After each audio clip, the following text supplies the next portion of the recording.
ciudadana. Adelante, Marilyn. Sí, y la opinión ciudadana está con Fresia, quien escuchó los anuncios del presidente y tiene su propia opinión. ¿Qué te parece, Fresia? Bueno, me parece bien porque hay gente que no tiene nada, que no tiene trabajo. Yo tengo una pyme cerrada de cuando empezó la pandemia, la abrí, no se vendió casi nada. Entonces igual es bueno y hay que agradecer que el presidente se puso la mano en el corazón por los chilenos. Eso. En el caso tuyo, tú tienes trabajadores porque si no, no vas a poder optar al bono. No, lo trabajo sola, no, es muy chico para tener trabajadores. ¿Y recibes el IFE? Sí, recibí el IFE. Sí, y me sirvió de mucho porque justo estaba mal y eso. ¿Qué opinas tú que te pongan esa condición que tienen que tener trabajadores para recibir este bono? ¿La pequeña empresa? Creo que las empresas chicas no, porque yo no tengo trabajadores. Igual tengo que tener una inversión para dar vuelta a mi negocio. Entonces no es justo tampoco eso. O sea, yo creo que todas las pymes deberían ayudar para que podamos salir adelante. Eso pienso. Y en el caso tuyo, es importante lo que decía ella, Tonka, que sí. no abres desde que empezó la pandemia, o sea, hace más de 1 año y medio. ¿Cómo te das vuelta en el día a día? ¿Cómo te has reinventado? Inventé un negocio de planta, hago planta, vendo planta y así me voy dando vueltas. Y así hay que seguir adelante, pues inventar cosas. Marilyn, disculpa, no sé si... Tenemos que usar la inteligencia para poder salir adelante. Además que igual hay países que están peores que nosotros, hay países que están muriendo de hambre, toman un desayuno todo el día. Entonces yo he conversado con gente de afuera, que están sus familiares allá, y no tienen que comer, y el presidente nos ayuda. Nosotros al menos estamos bien para esas personas. ¿Con qué te escuchamos? No sé si la señora lo dijo, si lo dijo que me disculpe. ¿Está en el registro social de hogares ella? Sí. Perfecto. Sí. O sea, si finalmente la propuesta del gobierno es aprobada, porque ojo, va al Congreso y ahí tenemos con la oposición un punto, porque ellos están pidiendo un 30% más por sobre la línea de la pobreza. Igualmente, si se llegara a aprobar la propuesta del gobierno, la señora debería ser inmediatamente beneficiaria entonces de este monto. Claro, sí, sería bueno que lo aprobaran. Sí, para todos los chilenos. Muy buenos días. Somos personas de esfuerzo. Me gustaría preguntarle qué Nosotros dudas... somos personas de esfuerzo, entonces necesitamos que lo ayuden. Porque hay personas que, yo sé, se ve la realidad de las personas que no trabajan, que siempre han sido flojas y han tenido todos los beneficios. Sí, no, solamente me gustaría, y gracias por acompañarnos esta mañana, ¿qué dudas la inquietan después de haber visto el anuncio de ayer? Por ejemplo, los plazos también para que finalmente esto se materialice. Bueno, yo opino que está bien, yo opino que tenemos que estar agradecidos de lo que está ayudando el presidente. Y lo otro, ¿cuánto se llama? Hay gente que no agradece, hay gente que critica, y criticando no vamos a ganar nada. Nada. Lo que tenemos que hacer es seguir adelante y con la inteligencia salir adelante. Eso Perfecto. hay que hacer. Le queremos agradecer su opinión. Muchas gracias, Marilyn Pérez. Tú te vas a estar moviéndote por ahí porque queremos esa voz ciudadana. Ya está con nosotros el ministro Delgado, muy amable. Gracias por acompañarnos. ¿Qué opina usted de lo que dice la señora? Bueno, primero saludarlo, Hola. Gracias por la invitación. Escuché la parte final. Sí. Lo primero, yo creo que ella dice algo muy importante, que hay que valorar este esfuerzo que se está haciendo, porque es un esfuerzo que no es... A ver, yo quiero explicar esto. Esto no es blanco-negro. Esto no es lo único que se está haciendo, lo único que se ha hecho, ni menos lo único que se va a hacer de aquí hasta el final de la pandemia. Aquí estamos hablando de esfuerzos importantes que comenzaron con transferencias que ya el año 2020 fueron importantes para millones de familias y que hoy día se está dando un paso adicional para poder llegar a un punto intermedio que es la línea de pobreza. Y explicar que la línea de pobreza parte con el supuesto de ingreso cero de una familia. De ingreso cero. Vale decir, una familia que tiene ingreso cero es cierto lo mínimo que se requiere por cada integrante para tener la posibilidad de adquirir los insumos básicos para poder sobrevivir. Pero en general, las mismas familias que van a recibir esta línea de pobreza, van a decir estas 15 millones de personas, del 100% del registro social de hogares, la gran mayoría tienen otros ingresos, ya sean pensiones, ya sean también muchas veces ciertos ingresos formales o informales.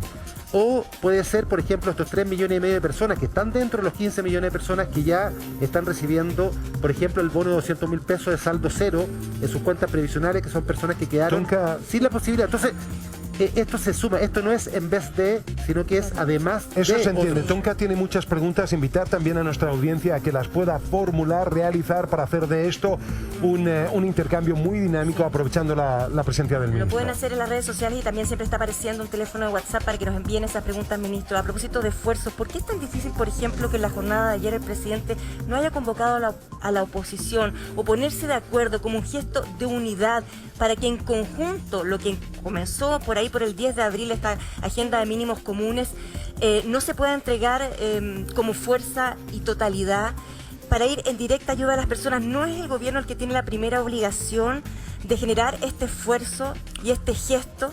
Bueno, esto comienza efectivamente, como tú dices, Tonka, el 10 de abril, cuando el presidente convoca a la moneda al Senado, a la mesa del Senado, porque digamos las cosas como son. En este casi mes o 3 semanas y fracción de conversaciones con la oposición, con Chile Vamos, inicialmente el presidente hace un gesto de invitar a las corporaciones, al Senado y a la Cámara de Diputados. No a la oposición necesariamente, ni a una persona en particular.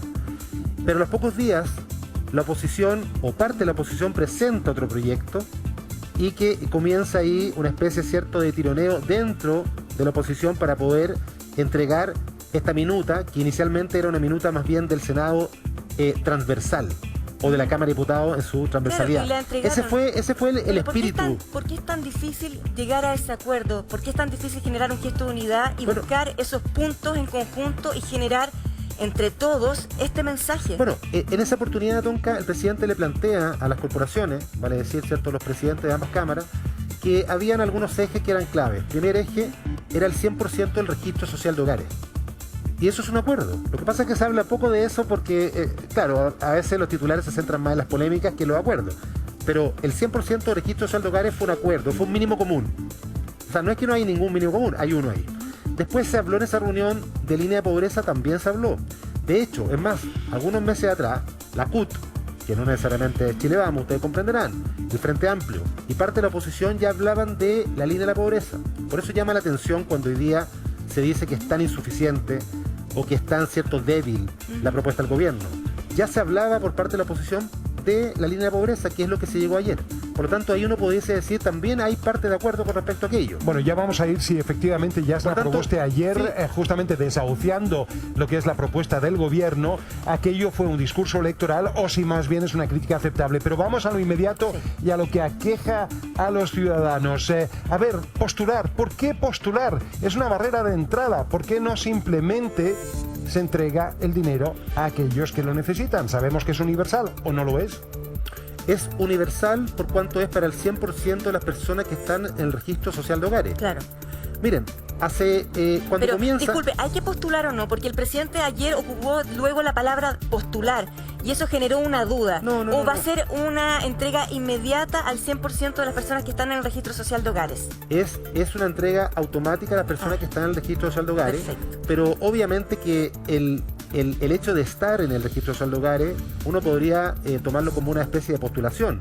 Pero no es una postulación en la cual uno envía un formulario y tiene que esperar, ¿cierto?, una respuesta como a lo mejor era el primer IFE. No, esto es... O sea, solo hay que estar en el registro social de hogares. Lo que pasa, Amaro, es que puede haber alguien que nos esté viendo en este momento que no esté en el registro social. Sí, de hecho, ayer la página estaba saturada, ministro. Bueno, pero solamente un dato. Cuando se comienza a hablar de los mínimos comunes, por ahí por el 10, ¿cierto?, de abril, que lo dijiste ayer, yo no me acordaba de la fecha, habían... cerca de 14 millones y fracción de chilenos y chilenas, ¿cierto? No como familia, porque son 7 millones y fracción de familia, pero habían algo así como 14 millones de personas en el registro. Hoy día está casi en 15 millones. O sea, vale decir, mucha gente de manera, ¿cierto?, habitual, y lo digo también como exalcalde, hace la postulación mes a mes. Por eso se habla tal vez del trámite. Pero una persona que, por ejemplo, hoy día está recibiendo el IFE normal, el 80% del registro social de hogares, el IFE de 100.000 pesos por persona, esa persona automáticamente va a tener ¿cierto? La actualización. Y las personas que se han inscrito ahora recientemente... Bueno, las personas que se están inscribiendo ahora van a tener que hacer una declaración jurada de ingresos. Jurada de ingresos, en donde van a tener que determinar, ¿cierto?, que son personas que están bajo los 800.000 pesos líquidos per cápita. Líquido. Y se van a adicionar, ¿cierto?, al pago de este IFE universal, pero como es una declaración jurada, algunos meses después se hace el cruce de información y se chequea que la persona, por supuesto, haya dicho la verdad en esa declaración. O sea, se está haciendo el mismo protocolo que los últimos meses para entrar al registro social de hogares. El mismo... Modo COVID, me refiero, que no está el tema de la mismo- municipalidad de por medio. Sí, hoy día se hace también online, se hace la declaración jurada, por supuesto, para evitar, ¿cierto?, las aglomeraciones, pero se está confiando en que las personas que están ingresando al registro social de hogares son las personas que más lo necesitan. Claro. Otra crítica por ahí era por qué se deja fuera ese 10%. Porque son efectivamente el 10% de las personas más ricas o las personas que tienen ingresos mayores, porque el espíritu de esta ayuda, por supuesto, a las personas que han tenido un problema, ¿cierto?, social importante. Pero insisto en algo, esto no es en vez de, es además de. Por ejemplo, bono clase media se cruza con el IFE universal. No es que uno u otro. Claro. El bono de 200.000 pesos por saldo cero es adicional. Fácil para entender, básicamente no se resta, se complementa. Se complementa. Entonces, si usted está en el registro social de hogares, está haciendo el trámite y va a quedar entonces en ese 100% de grupo de personas, le correspondería, según la propuesta del gobierno, lo siguiente, ministro, para que nos explique, por favor. 177.000 pesos por integrante único de un hogar durante junio, julio y agosto del 2021. Que se traduce en esos 467.000 pesos para un hogar de 4 personas. Ahora, una de las grandes interrogantes, ministro, también planteada ayer por la presidenta del Senado es ¿cómo? ¿Con qué medidas? ¿Cómo se financia esto? ¿Y cómo llega después a las personas? ¿Cómo se va a pagar? También. Ya hay 13 millones y fracción de personas que están recibiendo el IFE normal. Ya. Esto, nuestra proyección es que el IFE universal va a llegar a cerca de 15 millones de personas, o 7 millones y fracción de hogares.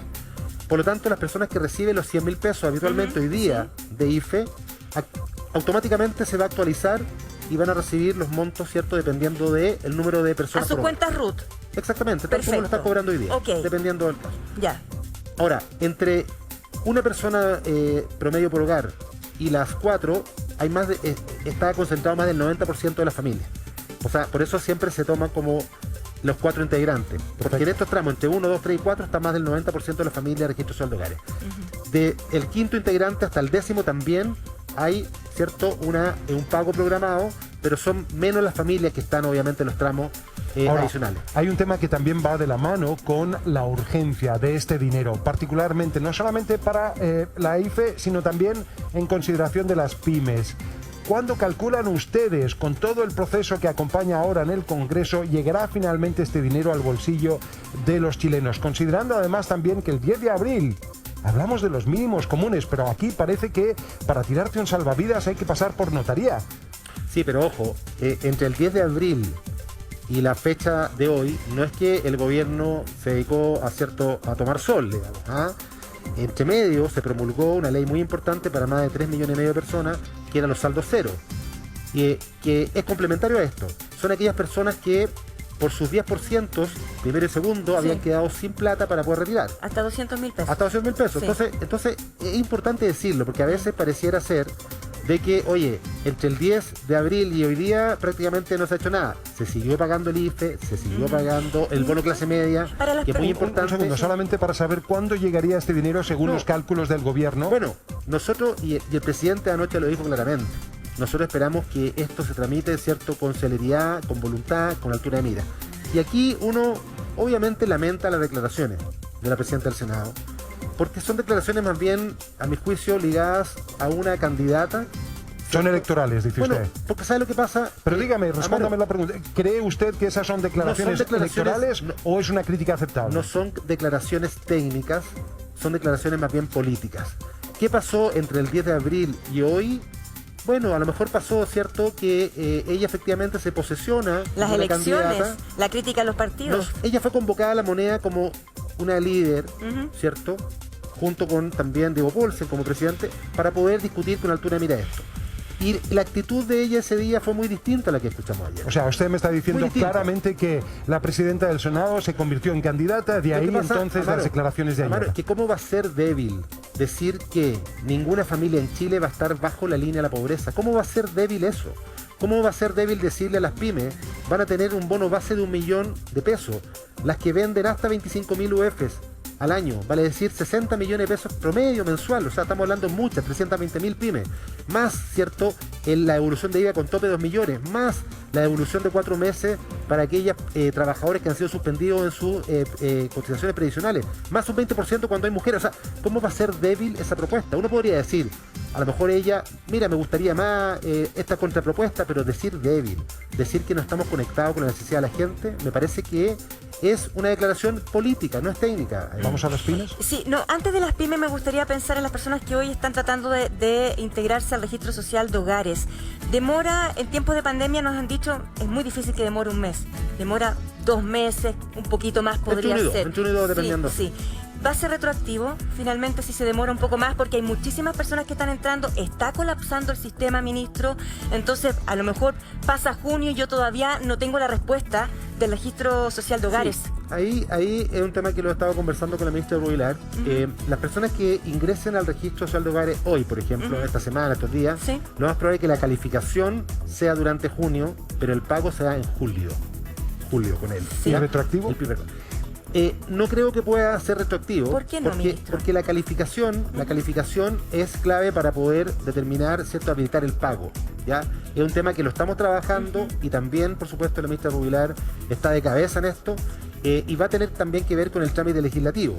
Hay que recordar que lo que hicimos anoche fue presentar el proyecto, esto va al Congreso, tiene que discutirse, pero si se puede hacer retroactivo, por supuesto que está la voluntad, ¿En qué pero medida la va a demora depender en la también de elementos tramitación? técnicos. ¿Por qué la demora en la tramitación y en el procesamiento de esta información finalmente repercute en una pérdida para personas que necesitan el No, dinero? porque hay que recordar que esto es un instrumento que lo que mide es obviamente la vulnerabilidad de la familia, es un instrumento que tiene que validarse, tiene que hacer cruces administrativos de información, porque finalmente aquí se construye, y esto es el pilar fundamental de todo lo que es la ayuda social, en este caso de un país, en este caso, ¿cierto?, se sustenta que la información tiene que ser válida para poder ayudar a quienes efectivamente son personas que lo necesitan. Lamentablemente, así como la inmensa mayoría de personas de sacrificio, de esfuerzo, dice la verdad, también hay que reconocer que hay gente que a veces no dice la verdad. Y también lo digo como experiencia de alcalde, no hay nada que le moleste más a una persona cuando uno recorre un barrio, ¿cierto?, que me dicen, oiga, yo merezco un beneficio y hay una persona allá al lado, ¿cierto?, que tiene auto, que tiene no sé cuánta cosa y recibe lo mismo que yo. Eso le molesta mucho a la gente. Este cruce de información, esta validación de la información es justamente para evitar esos abusos. Los que son aceptados entonces en el registro social de hogares, para los que se están sumando a nuestra sintonía, van a tener esta ayuda de manera inmediata, directa a sus cuentas RUT. Sí, una vez que se valide, o sea, los que ya están recibiendo, Lo reciben automático inmediatamente. y directo, una vez que se apruebe la ley, Ok, ¿cierto? sí. Las personas nuevas, se valida la información durante junio y seguramente el primer pago, ¿cierto?, por los trámites va a ser ya en julio. Van a discutirlo en el Congreso ahora, siempre cuando uno busca un punto de encuentro, por su lado están con la línea de la pobreza, la oposición ha puesto un 30% más desde la línea de la pobreza. ¿Es posible llegar a un punto ahí de encuentro también, de que el gobierno suba un poco más el monto? Bueno, yo lo he dicho durante la mañana, la lógica de gobernar tiene que ver también con la lógica de ser responsable desde el punto de vista de las arcas fiscales, ¿cierto?, del gasto fiscal. El gasto fiscal y la materia tributaria son iniciativas exclusivas del Ejecutivo. Por lo tanto, lo que se mandó ayer, desde el punto de vista de los montos y desde el punto de vista tributario, no se puede modificar en el Parlamento, ¿ya? Okay. Pero el gobierno ha hecho esfuerzos importantes para poder llegar a estos montos, a estos plazos, pero también hay que entender que la pandemia no va a terminar seguramente en los próximos 2 o 3 meses y el gobierno tiene que seguir mirando de aquí a fin de año. En conjunto también, obviamente, ojalá con la oposición, ojalá con el Parlamento, de seguir planificando ayudas. Por lo tanto, la responsabilidad es clave. Muchos dicen, ¿por qué no se tira todo hoy día en 2 o 3 meses? Porque hay que ser responsable, porque ya vemos lo que ha pasado en países que por tratar de hacer ayudas inmediatas y muy grandilocuentes en 2 o 3 meses, después se quedan sin recursos para su población en los meses siguientes. Esto es una pandemia que, acuérdense, cuando comienza hace 14, 15 meses atrás, muchos decían, no, esto dura 3 meses, estamos listos en junio, después estamos listos para el 18. No es así.